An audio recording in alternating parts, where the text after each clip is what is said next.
Алсу, ну на самом деле вот мы находимся в месте, которое в некотором смысле можно считать символом нашей дорожной отрасли. Да. Вот разбитая улица, это ходи давлечные. Вот шиномонтаж, чтобы чиниться, не отходя от кассы, да?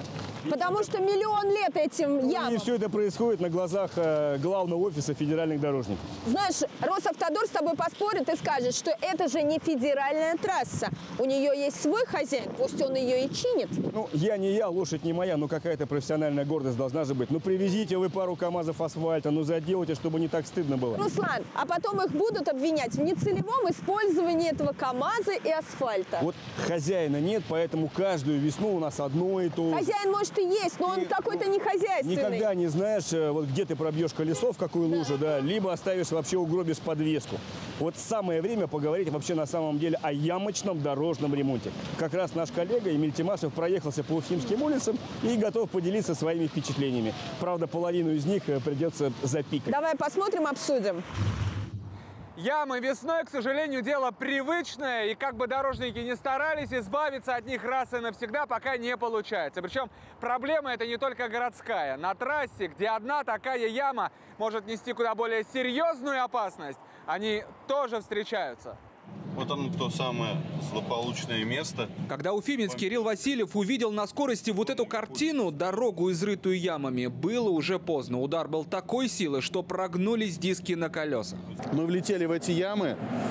Наверху скапливались машины одна за одной с пробитыми покрышками. Как вы видите, место настолько узкое, то что здесь не разъехаться, не совершить какого-то маневра было невозможно. 2 литых диска на Мерседес, они стоят там по 30 тысяч каждый. 2 покрышки не ремонтопригодные, плюс еще неизвестно, сколько по подвеске будет. То есть надо было сразу вызывать ГАИ, а я думал, что обойдется малой кровью. В этом была моя ошибка. Не вызвал ГИБДД, ущерб, понесенный из-за некачественной дороги, не докажешь в суде. Платить из своего кармана. С начала текущего года на устранение недостатков уличной дорожной сети выдано более 7 тысяч предписаний.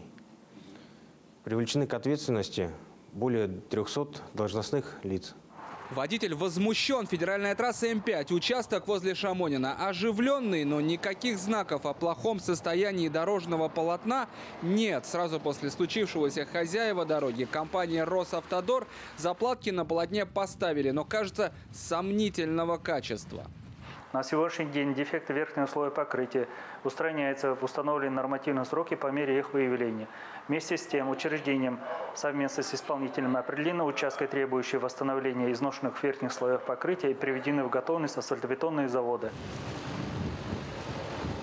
А это Уфа, бульвар Ибрагимова. По ней каждый день не едет, а плывет по ухабам уфимский художник Камиль Бузыкаев. Деваться некуда, живет рядом. Я вообще не помню, чтобы Ибрагимова, вот эта вот улица, она была в хорошем состоянии вообще за всю мою жизнь. Вот. Без полного привода точно. Зимой-то тут делать нечего. Поэтому я уже, вот, наверное, лет 10 на полном приводе езжу.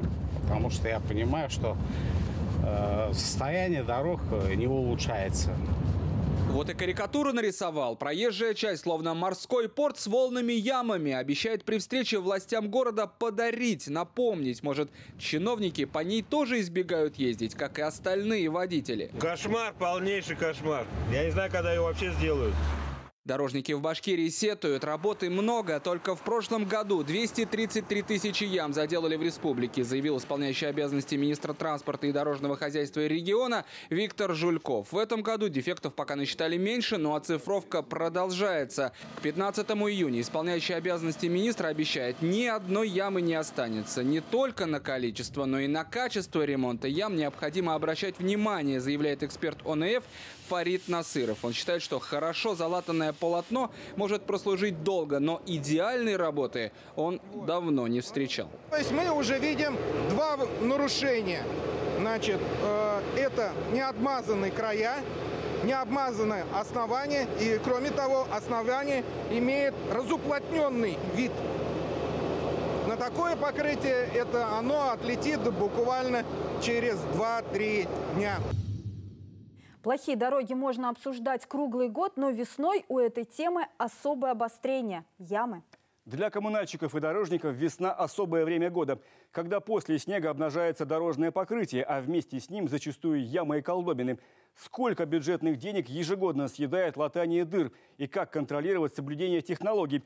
Как обстоят дела с капитальной реконструкцией уфимских улиц и строительством новых дорог Башкирии? Самые насущные вопросы дорожного хозяйства обсуждаем сегодня в программе «Честно говоря» вместе с Алсу Сликаевой и нашими гостями. Итак, их представлю. Здравствуйте. Азамат Таепов, заместитель руководителя управления дорожного хозяйства Республики Башкортостан. Владимир Кобзев, член Совета по правам человека при главе республики, блогер, который неравнодушен к теме дорожного хозяйства уже много лет.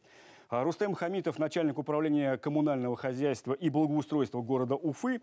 И Фарид Насыров, эксперт УНФ в сфере дорожного хозяйства. Здравствуйте еще раз, уважаемые. Здравствуйте. Первый вопрос, он одновременно самый простой и самый сложный. Можно ли сделать дорогу так, чтобы не приходилось ее потом ремонтировать раз и навсегда? Вот, Владимир, как вы считаете? Слушайте, если бы у нас не было перед глазами каких-то примеров, да, мы бы сейчас сидели и спорили, можно или нельзя, да? Это можно было спорить только в этом случае. А если мы прекрасно видим Володь, у ответ людей... какой? Конечно, да. Ну, у людей же дороги, люди же дороги строят. Финляндия, Швеция, Москва научилась строить. Федералы прекрасные дороги. То есть в России такие примеры есть? Полно. Азамат. Нет, не соглашусь. Не соглашусь, потому что дорогу мы построили, но по дороге же мы ездим, мы ее эксплуатируем, мы ее содержим, мы оказываем на нее нагрузки. То есть это в любом случае дорога живой организм. То есть она имеет свой срок гарантии. Через определенное время даже в той же самой Москве, в той же самой Финляндии, Швеции тоже дороги ремонтируют. То есть навечно одну дорогу построить нельзя, если только по ней никто не будет ездить. Ну, то есть, условно говоря, если сравнить с человеком, ну, с организмом человеческим, да, то все равно рано или поздно у него ресурс отработается, и он начнет болеть. Да, примерно так? Да. Фарид, а вот ваше Как вы мнение? считаете?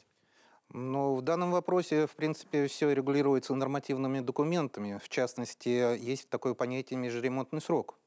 Значит, и в частности, постановлением правительства Российской Федерации указано, что межремонтные сроки составляют 12 лет. То есть, выполнив ремонт на одной дороге, на определенном отрезке участке, вы не имеете права ничего делать 12 лет на этом месте. То же самое и по капремонтам. 24 года. Это все зафиксировано постановлением правительства. Ну вот, допустим, сейчас целый ряд уфимских улиц подлежат капитальной реконструкции. Либо в процессе, ну, какая-то, по-моему, еще ни одна не закончена, да, либо вот собираются начать. Допустим, улица Комсомольская, либо бульвар Ибрагимова, которая подвергнется капитальной реконструкции. После этого сколько лет ее не надо будет ремонтировать? Вот конкретный вопрос. Вот, например, взять тот же самый бульвар Ибрагимова, да? Вот. После ремонта там у нас будет капитальный ремонт.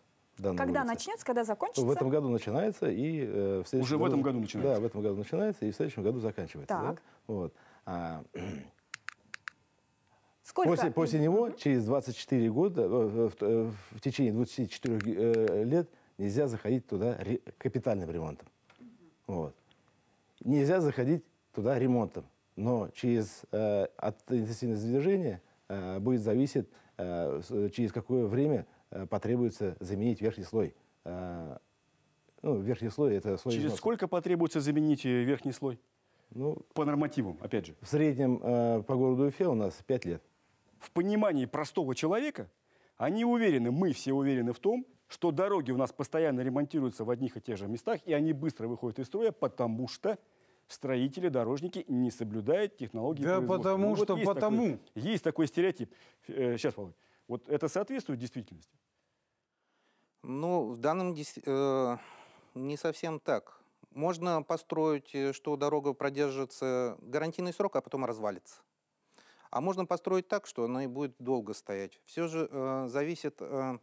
Вот от чего зависит? Это зависит от многих причин. Это нельзя... Давайте основные причины перечислим. Давайте скажу просто. Скажем так, случилось что-то.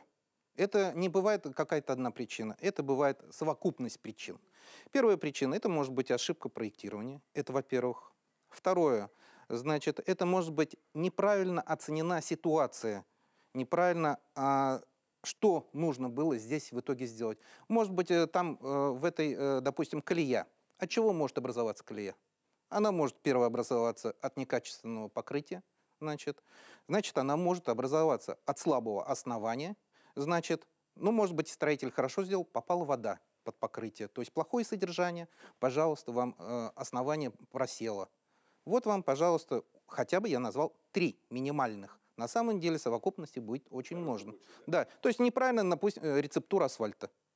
То есть неправильно выбрали рецепт асфальта. То есть рассчитали на не ту интенсивность. Ну, то есть человеческий фактор, он очень важен в этом вопросе, да? А это не очень важно. Это самое важное. Я с вами здесь хочу поспорить, потому что там же не один человек это все делает, если мы говорим о человеческом факторе. Во-первых, это всегда коллектив. Во-вторых, эту дорогу потом перепроверяют. Ведь у нас есть, допустим, дорожная служба, которая проверяет качество дороги. Значит, недостаточный контроль. Спасибо большое. Но ведь деньги требуются не только на ремонт ям. По закону у каждой дороги есть ответственный, который обязан платить ремонт авто, если причиной тому стало плохое состояние дорожного покрытия. В нашем следующем видео статистика от ГИБДД и комментарий юриста по этому поводу. С начала текущего года зарегистрировано 378 дорожно-транспортных происшествий, в которых были зафиксированы недостатки улично-дорожной сети, что составляет 52,7% от общего числа дорожно-транспортных происшествий. В данных ДТП 36 человек погибли и 504 травмированы. На каждое ДТП приезжают сотрудники и проводят анализ улично-дорожной сети. В случае выявления недостатков проводится административное расследование с соответствующими выводами. Ну, одна из сложностей в дорожно-транспортных происшествиях, она заключается в том, чтобы доказать потом причинно-следственную связь. То есть именно доказать в том, что именно покрытие, именно дорожное покрытие, полотно и его недостатки явились причиной данного дорожно-транспортного происшествия. К сожалению, в делах данного рода, обычно, когда происходят такие вот ДТП, сотрудники ГИБДД, они как бы виноватым делают водителя.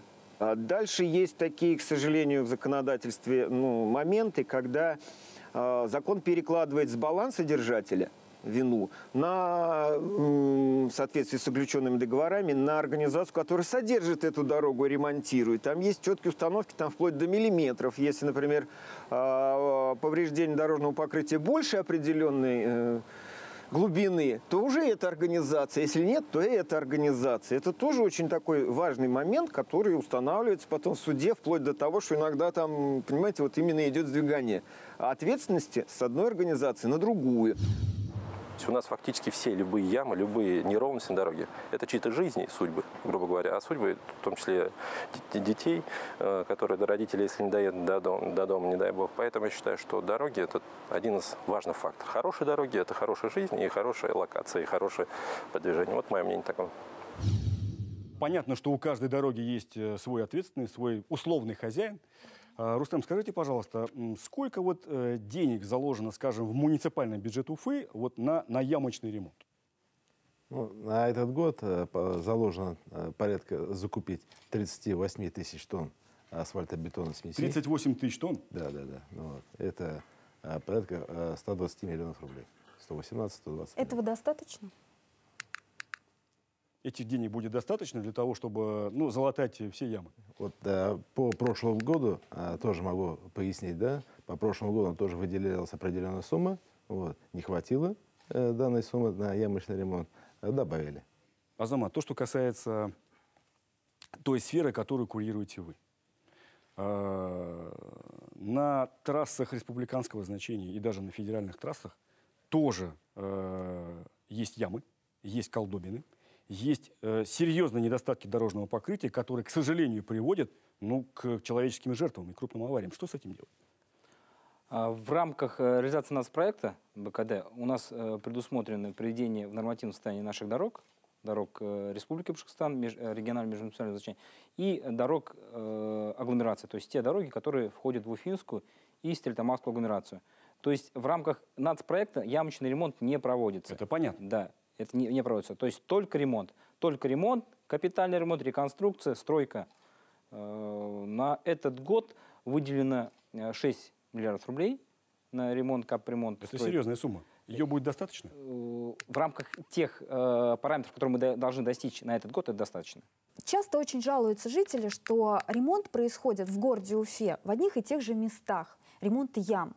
Вот как вы можете это прокомментировать? Почему так происходит? Ну, в одних и тех же местах из-за чего? Из-за того, что верхний слой покрытия, ну, он уже исчерпал в основном свои свойства, да? Свой ресурс, как сейчас можно свой говорить. Ресурс, да, свои свойства. Вот. И из-за этого туда заходят чаще с ямочным Давайте ремонтом. откровенно скажем, да, вот ямочный ремонт не обеспечивает того ресурса, который вообще в принципе необходим. Мы правильно понимаем? Подождите, да, ямочный ремонт — это одна история. Как если мы плохо сделаем, то у нас на следующий год опять будут ямы. А ты считаешь, что у нас ямочный ремонт делают плохо? Слушайте, если бы его сделали хорошо, то бы его не надо бы было делать на следующий год. Хорошо, что нужно сделать, Я знаю сделать способ. так, чтобы не повторяться? Да, один способ точно есть. Это на улице Калинина, дом 12. Там заделали ямочный ремонт. Туда позвали, да, не помните, с блогерами заигрывали какое-то время. Прям блогеры, прям такие самые, ну, прям лучшие люди на свете были, да, после каких-то событий. И, значит, давай заигрывать. Позвали блогеров, журналистов, посадили все и говорят, сейчас мы здесь будем при вас ямы заделывать. И прям при нас и заделали. Так вот я за этой ямой слежу уже, не прошло лет, наверное, 5 или 8. Сделали нормально. Там, умеют делать, там, когда вот хотят, этот да? участок Калинина, придите и посмотрите, его никто и больше и не делал, он как лежал, как ровненький. Фарид, скажите, вы, наверное, как эксперт ОНФ, часто видите то, как делают ремонт. В чем проблема? Ну, мы очень обеспокоены тем, что мы видим, как производится ямочный ремонт, потому что он производится с нарушением практически технологий. То есть от ямы они должны отступить 10 сантиметров, чтобы убрать эту напряженность в этот асфальт. Значит, во-первых, убрать, почистить, посмотреть основание. Если основание асфальта там грязное, убрать этот асфальт, заменить, принести щебеночку, уплотнить. После этого, когда все подготовлено, нужно что сделать? Обмазать края битумом или битумной эмульсией. После этого привести асфальт обрезательной температуры, гастированный, значит, или в крайнем случае привести литой асфальт. То есть в зависимости от назначения, то есть там, от степени нагрузки на эту дорогу. Сделать ограждение, уплотнить. Это как в учебнике, как в идеале, как должно положено. быть. А так положено. Вот, Рустем, вот вопрос к вам. Да. Вот просто часто приходится видеть, что какая-то улица приготовлена к дорожному ямочному ремонту. Вырезаны вот эти вот квадраты, прямоугольники, и в таком положении, состоянии она находится, ну, до нескольких недель. Это нарушение технологии, это правильно либо неправильно? Зависит тоже от времени, от погодных условий. Если Весна. дождик, Апрель, май. Оно же, днем же все течет, как бы, да, туда попадает вода. Надо же прождать, выждать, когда это все высохнет, вот, просохнет, чтобы можно было пролить той же самой эмульсией. После этого укладывать асфальтобетонную смесь. Вот. Фарид, а вы как считаете? Позвольте не согласиться. Если в весеннем периоде вы сделаете ямку, и которая заполнится водой, и вы едете на машине, то вы получите пробой колеса или шаровый, и вас может бросить в другую сторону. Поэтому в данном случае нужно сделать это, значит, обеспечить что? Водоотвод. То есть если вы делаете ремонт этой злосчастной, скажем так, появившейся ямы, вы, значит, должны обеспечить ее, чтобы было там сухо. Спасибо, мы вернемся к разговору буквально через несколько минут. Руслан, ну нужно уже про ям-то поговорили, нужно про другое что-то уже говорить. Что значит поговорили? Про ямы можно говорить бесконечно. Вот я за рулем езжу уже 30 лет, да, я могу... Весенние ямы — это неисчерпаемая тема. Правда, она матом в основном, конечно. Спасибо, Ленар, большое. Но давай поговорим про то, как с людьми говорят, когда делают ремонт дороги, а объездные пути, значит, не показывают и вообще не предупреждают людей, что начнется ремонт. На самом деле это проблема. На самом деле это проблема, потому что, к сожалению, людям не объясняют, что будет, когда будет, объездные пути. Ну, не разговаривать с людьми. Это печальный факт. Вот давай об этом поговорим. Не переключайтесь. Единственное, что я не смог его победить. Смотрите во второй части программы. Вся грязь течет со стройки к нам. Ну ведь это реальный колхоз. Навечно одну дорогу построить нельзя. Это не просто ямочный ремонт, это ремонтище! Неправильно выбрали рецепт асфальта. Дорожное строительство — вопрос не только денег либо технологий, но еще и совести, да?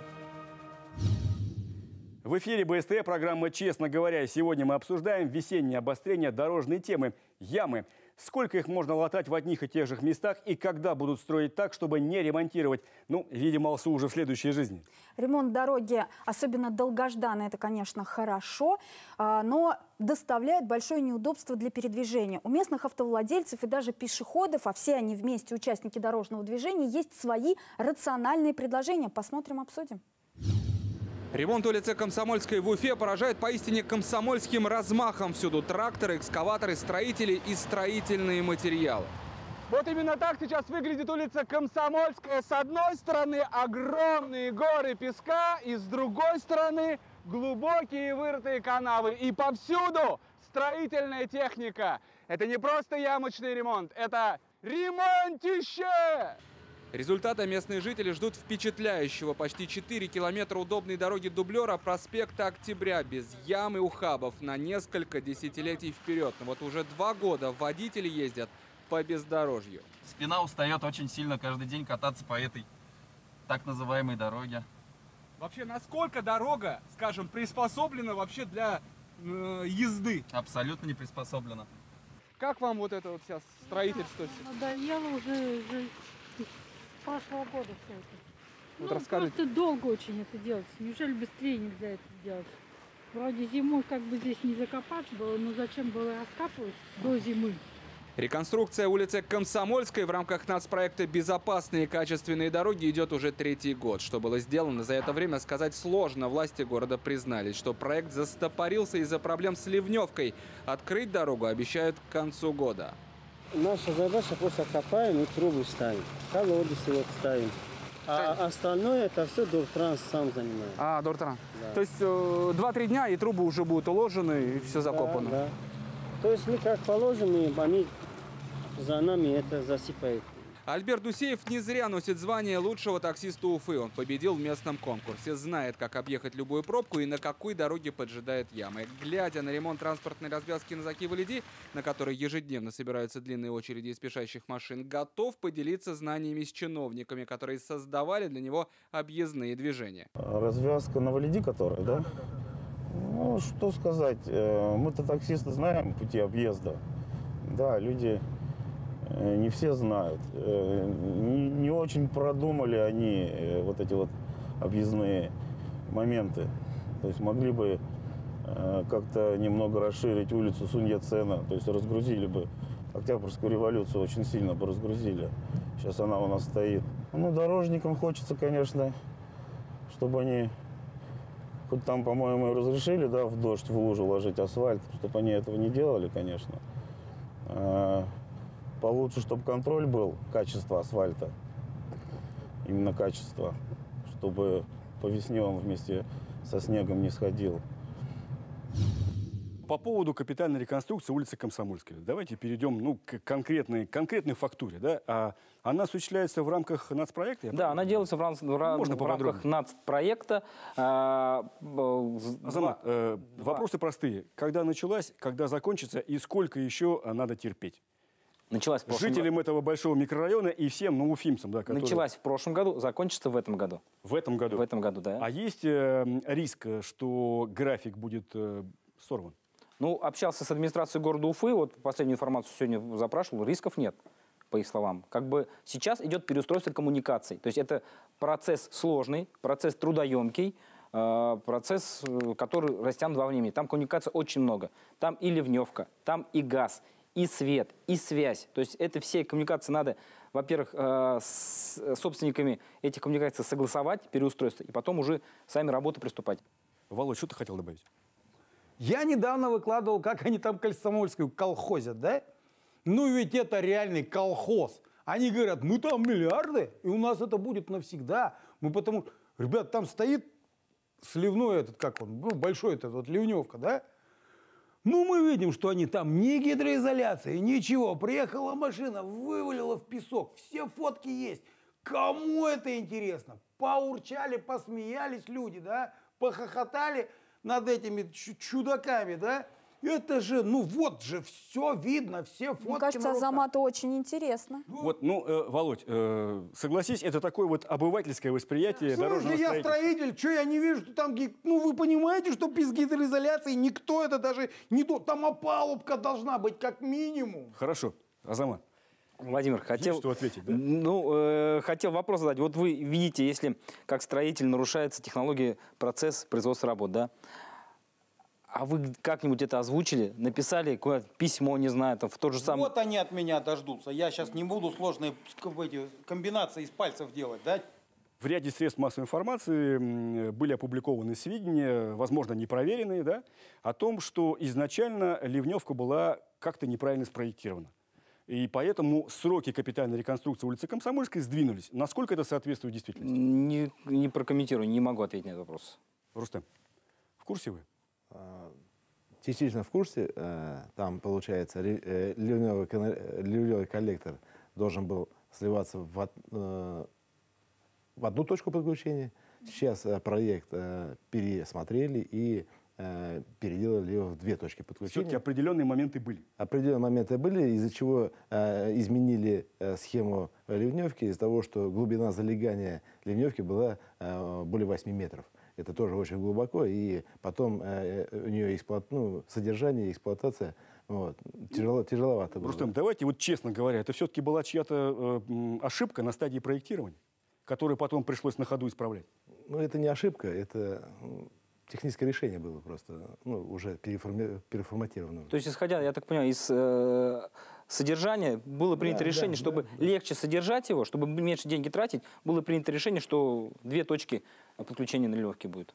Ну, собственно говоря, с одной стороны, капитальная реконструкция и дорожное строительство крайне необходимы, они нужны. С другой стороны, они создают серьезные неудобства для жителей. Да? Ну, Рустем, вопрос прежде всего к вам. Какие еще у нас улицы в Уфе подлежат вот такой капитальной реконструкции? Ну, как уже говорили, бульвар Ибрагимова. Бульвар Ибрагимова? Да, и бульвар Хадидавлечиной. Ну, давайте так, да, откровенно говоря, честно говоря, в последние годы финансовых средств в дорожное строительство вкладывается, ощутимо больше, да? Вот насколько и как это происходит, Азамат, расскажи, пожалуйста. Ну да, начиная с 2017 года республика в нацпроекте участвует, соответственно, в республику пошли федеральные средства. Каждый год... Серьезные деньги пошли. Серьезные деньги. То есть сначала было предусмотрено по миллиарду. То есть 17-й год, миллиард, 18-й год. Потом нацпроект переформатировался в приоритетный проект переформатировался в нацпроект. И уже деньги намного больше предусмотрены. Если я не ошибаюсь, в прошлом году на республику было выделено свыше 6 миллиардов федеральных денег. То есть на всю республику. То есть в том числе и нацпроект. Вот, и, соответственно, уровень, размер дорожного фонда у нас увеличивается за счет того вливания, которое нам предоставляет Москва. А мы как-то с другими регионами, конкурируя за выделение федеральных средств, выглядим как-то, Я вам так скажу, как мы выглядим? Я вам так скажу, что республика занимает одно из лидирующих мест. Почему? Почему так происходит? Потому что у нас дороги плохие или потому что Владимир что-то пишет? На самом деле, Алсу, это вопрос очень серьезного лоббирования интересов каждого региона. Совершенно верно. Каждый субъект федерации будет счастлив получать вот такое федеральное финансирование. Я и спрашиваю. Мы правильно говорим? Правильно, совершенно верно. Да. То есть, чем больше у тебя лобби в Москве, чем больше у тебя возможностей получить средства, тем больше средств тебе придет. Вы знаете, мы сделали сюжет про такую некую типичную историю, типичную не только для Уфы, а вот для любого российского города. У людей была нормальная дорога, но рядом началась стройка, и большегрузные машины в хлам разбили эту нормальную дорогу. И вот уже 3 года жители этой улицы не могут добиться возвращения себе нормальной дороги. Давайте посмотрим. То есть вот такая картина каждый раз? Да, такая картина каждый раз. Когда был снег, было еще тяжелее, потому что ездят машины и бывает вообще не пройти. То, что это никак нельзя назвать дорогой, кажется, понимает и маленький Егорка. Сидя в своей коляске, которая с трудом пробирается через грязь, малыш явно не рад прогулке. Но альтернативы нет ни у него, ни у его мамы, да и у остальных жителей частного сектора по улице Шайхзады Бабича. Вся грязь течет со стройки к нам. Я понимаю, стройку облагораживают, в которой люди не живут. А мы живем там, весь поселок наш, пенсионный возраст, в больницу люди на пенсии, в школу, со школы в садик мы, ну, ходить невозможно. История тянется уже 3 года. Столько же идет строительство жилого комплекса, который постепенно теснит частный сектор. И все бы ничего, но поселок таким образом лишился единственной дороги. Ни заехать, ни выехать здесь не могут. Хотя раньше здесь лежал асфальт и даже были бетонные плиты. Поэтому таких проблем с проездом люди никогда не знали. Но сейчас все это сохранилось разве что только на Яндекс.Картах. Раньше было заасфальтировано, утрамбовано, там привозили крошку асфальтную, договаривались. Как-то такой грязи не было. Сейчас мы живем 10 минут от проспекта и выходим как из трущоб. Об этих проблемах знает застройщик и сотрудники администрации Октябрьского района. Но помочь жителям частного сектора то ли не могут, то ли просто не хотят. Чиновники пишут отписки, строители разводят руками. А тем временем маленький Егор продолжает пробираться через грязь, чтобы доехать до своей детской площадки. Ну, ситуация понятна, да. Да, Рустем, вопрос наверное, к вам. Да, что делать? вопрос. Ну, вот по данному... Знаете об этой истории? Да, знаю об этой истории.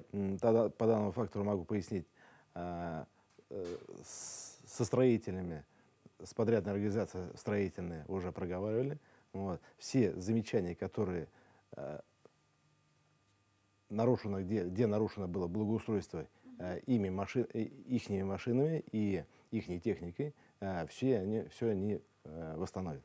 Ну, то есть мы почему говорим про типичную историю? Что это не уникальная какая-то история. И, в принципе, вы можете объяснить людям, что если, допустим, они попали в такую же ситуацию, то, по сути, кто должен восстанавливать? Все-таки это застройщики, да? В основном застройщики, да. Там, где производят раскопки, перекопки, потому что очень много подводят сетей к домам тоже. Вот. Нарушение благоустройства полностью, 100%, они обязаны восстановить. Она еще почему типичная? Потому что вот в этой истории очень вот как в капле воды, да, есть такая популярная фраза, виден недостаток нашей власти, в том числе и муниципальной. Это дефицит общения с людьми, связь с общественностью, информирование людей. Но вы все прекрасно помните историю в январе этого года, когда людей поставили перед фактом, что вот буквально практически на следующий день закрывается развязка Салават Юлаева в Илиди. Вот скажите, пожалуйста, особенно вопрос к вам, которые занимают ответственные должности. Да? Выводы какие-то из этой истории сделаны? Что делается для того, чтобы вовремя и максимально полно информировать людей о строительстве дорожном, о каких-то проблемах? Ну, по Закиву Илиди могу пояснить, что с лета уже началось информирование жителей города Уфы, что будет реконструкция данной развязки. Вот. Но, может, слишком тихо говорили, потому что я там езжу каждый день. И вот, ну, правда не знала тихо об говорили, этом. они вообще не говорили. То есть лукавят. Группа «Уфа рулит», я с утра до вечера, автоновости, это мой хлеб. Давайте, Рустем, не говорили. Угу. Было Рустем, много статей, и на сайте администрации города Уфы много статей было. Вот. Не было решения, до конца решения не было. По срокам? Нет, да, и по срокам, и по... То ли половина путепровода закрывать, то ли целиком путепровод закрывать. Вот. Азамат, на самом деле вопрос, вот насколько важен этот момент, вот именно связь, поддерживать нормальную связь. Ведь с Комсомольской то же самое. Соглашусь. С людьми-то надо разговаривать. Соглашусь со всеми вами, да, это момент очень важен. То есть нужно быть открытым, надо общаться с людьми, надо доносить до них информацию, что да, вот в этом месте с такого по такого мы будем делать ремонт. И, уважаемые автолюбители, уважаемые гости и жители столицы, выбирайте пути объезда. Максимальное информирование людей. Не выбирайте пути объезда. Вот вам пути объезда. Потому что, извините, выбрать можно все, что угодно, но там проехать нельзя. Зимой, допустим, вот те пути проезда, которые... А зимой мы ремонт не делаем. Зимой ремонт не делаем. Это же договор многих сторон. Разрешите дополнить, да. Информирование было летом, когда было принято решение полностью все подходы к данному путепроводу заасфальтировать именно плохие. Ну, то есть, да. Пугачев заасфальтировали. Пугачева заасфальтировали, да. Суньяцена заасфальтировали, Новую Мостовую заасфальтировали. Знаете, заасфальтировали, а вот зимой там проехать все равно невозможно, потому что снег не убирают. Вы знаете, иногда возникает такое ощущение, вот правда, честно говоря, да, что дорожники специально выполняют свою работу так, чтобы обеспечить себя в будущем фронтом работ. Это просто вот такое обывательское ощущение. Я уверен, что оно в действительности не соответствует, что специально они так, может быть, и не делают, но так у них получается. Ну вот я как раз и хотел обратить внимание, тем более, что сейчас вот, которые здесь представители власти сидят, они все новенькие. Вот, они на самом деле на руководящих постах не так давно. Значит, и поэтому, в принципе, есть надежда. Значит, а в данном случае заключается в чем? Сделали ремонт. Вот и сделали ремонт, и остается вот эти 8 лет. Если кто этим ремонтом занимается? Эксплуатирующая служба. Если эксплуатирующая служба не приняла, то есть спустя рукава приняла ремонт, то есть не обеспечен, допустим, поперечный уклон, в воде некуда уйти. То есть вода будет собираться, и она потихонечку будет разрушать. Прошло 4 года, 8 лет. Будем за счет наших средств эту дорогу восстанавливать. То есть вы хотите попросить их лучше контролировать? А это что ты хотел добавить? Я хотел задать вопрос. Вот сидят уважаемые люди, да? Уважаемые, я безусловно. прям с удовольствием слушаю. Только вот единственное, что история циклична, да? То есть мы должны же были с ним встретиться-то, 8 лет, так сейчас в 29-м году давайте встретимся и как бы скажем. И мне говорят, вот посмотри в мою-то бытность, как дорога-то построена. Ни одной ямы, 8 лет прошло, понимаете? А сейчас мы должны встретиться с теми, кто 8 лет назад это все клал, да? Дорога на аэропорт, мы ее сейчас ремонтируем. Подойдите, посмотрите слой вот в этом месте, да? Вот этот щебень, да? Ему сказать, вот же, друг, вот 8 лет назад вот это при тебе было и твой акт под приемки сдачи работы. Ты хочешь сказать, что дорожное строительство вопрос не только денег либо технологий, но еще и совести, да? Да нет, совесть основное. Здесь, да. Это совесть, это в первую очередь. Совесть дорожника. Это совесть, да. Совесть дорожника. Это не пустой звук. Вот не нужно быть пророком, чтобы сказать, что вот ровно через год, весной 2022 года, дай бог доживем, да, мы соберемся на эту же ровно тему ямочного дорожного ремонта. И по дорожному ремонту мы, и по обычному соберемся. Уважаемые гости, тема такая, что можно обсуждать ее бесконечно. Да, вам большое спасибо, что вы нашли время, и большое спасибо за предметный, конструктивный и, главное, честный разговор. Спасибо большое. Спасибо. Спасибо. Спасибо.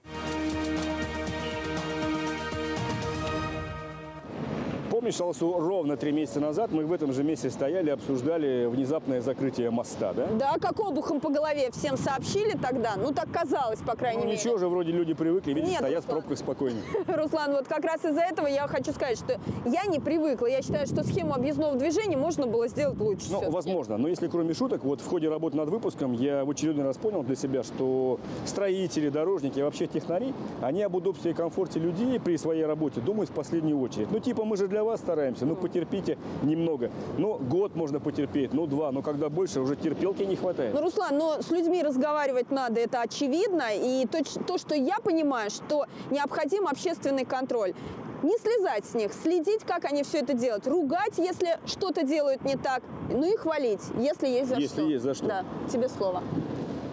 Какой водитель не любит быстрой езды? Да только вот весной не до нее. В дорожной яме можно оставить и колесо с подвеской. Но, честно говоря, если нам так дороги наши дороги в прямом и переносном смысле, почему не строить их так, чтобы не было каждую весну очередного обострения?